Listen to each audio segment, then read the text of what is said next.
তো সকালবেলা খাওয়ার জন্য খিচুড়ি বানিয়ে নিচ্ছি একটু।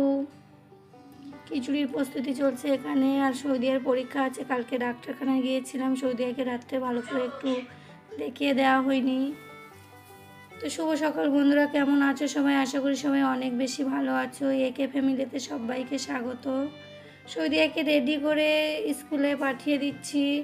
আর ওই সঙ্গেই আমি একটু বট আর পুঁই শাক নিয়ে যাচ্ছি। আমার আম্মা কুটে দেবে, মানে বেচে দেবে ওইগুলোকে। আর প্রথম দুদিন পরীক্ষায় আমি গিয়েছিলাম সৌদিয়াকে সঙ্গে করে নিয়ে। আর আজ এই তিনটে পরীক্ষায় আমি আর যাচ্ছি না, ওকে একা গাড়িতে তুলে দিই। তো বলছে আমার শেষ দুদিন পরীক্ষায় তুমি যাবে আমার সঙ্গে। তো ওকে গাড়িতে তুলে দিয়ে এসে আমি সৌদিয়ার পাপাকে খিচুড়ি করেছিলাম, সেটাকে বেড়ে দিয়েছি। মেহবুব আর মেহবুবের পাপা খেয়ে নেবে। আর আমি এখানে বেড কভার চেঞ্জ করে নিচ্ছি, ঘর বাড়ি টুকটাক গুছিয়ে নেব, তারপরে রান্নাবান্নাও আছে। আর আমার সৌদিয়া তো টেবিল থেকে বই নিলেই সব কিছু এলোমেলো করে ফেলে। তো সৌদিয়ার পড়ার টেবিলটা আমি সুন্দর করে এখানে গুছিয়ে নিয়েছি। আর আমি টেবিল গুছাতে আমার অনেক বেশি ভালো লাগে, বইয়ের টেবিল বিশেষ করে। আমার সেই পুরনো দিনের কথা মনে পড়ে না, আমি তো গুছিয়ে নিই। খাটটাকেও ভালো করে এখানে গুছিয়ে নিয়েছি। সৌদিয়া স্কুল থেকে ফিরে চলে এসছে। সৌদিয়ার পরীক্ষা হয় 10টা থেকে 11:30 পর্যন্ত। ও চলে এসছে। ওকে রেডি করে আমি 9:30টার দিকেই গাড়িতে তুলে দিয়ে ওখানে একটু আগে থেকেই পৌঁছাই। তো ড্রেসটা খুলে দিচ্ছি আমি এখানে দিয়ে আমি আমার কাজ করছি। আবার শোকেসগুলো 2 দিন 3 দিন বাদে বাদে আমি মুছে নিই, শোকেস আলমারি, ওই জন্য এগুলোকে ভালো করে মুছে নিচ্ছি। আর মনে হয় যদি দিনের 2 ঘন্টা সময় থাকতো, মানে দিনের মধ্যে আরও ভালো লাগতো। তার কারণ আমি একা হাতেই আমাকে সব কিছুই করতে হয়। আমার কাজ বাজ, সংসারের কাজ, ঘর গুছানো, ছেলে মেয়েকে দেখাশোনা করা, সবই আমি একা করি। আর আমার তো ঘর গুছাতে অনেক বেশি ভালো লাগে। কাজ থাকলে আমি একটুও বসে থাকি না, সবসময় কাজ বাজ গুছিয়ে নিয়ে তারপরে বসি। আর ভাবছি আমি এই শোকেসটা এখানে আর রাখবো না। শোকেসটা এখানে একটা নূতন এখন যে পাইপ দিয়ে আলনা উঠেছে, ওইটা একটা করে এখানে রাখবো। আর আলনা শোকেসটাকে এখান থেকে অন্যদিকে রাখবো। তো ঘর বারান্দা ভালো করে গুছিয়ে আমি ঝাড়ু দিয়ে নিয়েছি। আর এখানে একটু মুছে নিচ্ছি ঘরটা। ঘরের কাজ মিটিয়ে নিয়ে তারপরে আমি রান্নাঘরে যাই, উঠানের দিকে।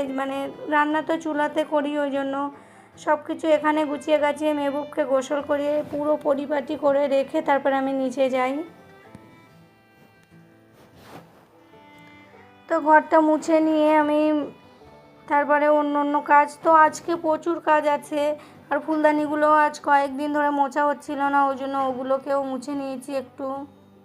আমি এই গাছগুলো এখানে রেখেছি, সবসময় আমার হাতের কাছে থাকে, একটু পানি দিতে পারি। আর আমার ভাই এই মাছটা দিয়ে গেছে, আমার আব্বাদের পুকুরের মাছ, অনেক বড় মাছ। আমি কি করে কাটবো মাছটা ভাবছি। আর রান্নাঘরটাও ভালো করে গুছিয়ে নিয়েছি, আজকে রান্নাঘরটা আর মুছবো না। আর মেহবুবকে আমি এরকম মেন গেটের সামনেই রেখেছি যেন ওকে দেখতে পাই আর সব কিছুই করতে পারি। এখানে বাসন কোসন মেজে নেবো আর এই হাতে জামা কাপড়ও কেচে নেব। আর উনুনে রান্না হচ্ছিল আর আমিও কাজবাজ করছিলাম। তো এখানে এইভাবে আমি একটু কসবাই দিয়ে মেজে নিয়ে আর তারপরে রান্নাঘরে নিয়ে যাই, কালি আর থাকে না।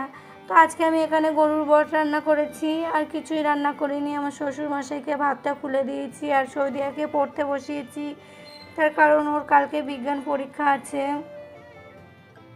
আর মেহবুব এই দিকটায় হাসছে, ডিস্টার্ব করছে সৌদিয়া তো বারবার বলছে আম্মা ও কেন আমাকে ডিস্টার্ব করছে। আর আমি আগের দিনে সৌদিয়াকে ডাক্তারের কাছে নিয়ে গিয়েছিলাম, সেখান থেকে এই পেলাজোটার এই ওয়েলকাম পাপোশটা একটু কিনে নিয়ে এসেছি।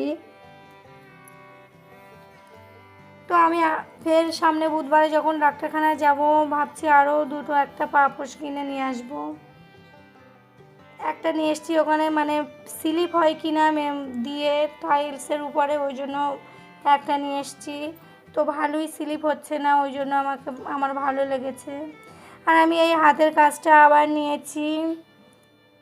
সৌদিয়ার পরীক্ষা তো আর একটা লেখা পরীক্ষা আছে, তারপরে খেলা গান ড্রয়িং আছে, ওগুলো তো একটু পরীক্ষার সময় একটু এসব কাজকাম আমি বন্ধ রাখি। ওর পরীক্ষা হয়ে এসছে তাই নিয়ে এসেছি। তো আমি একটু সৌদিয়াকে পড়তে পাঠিয়ে দিয়ে তারপর রাতের খাবার খেয়ে নিচ্ছি।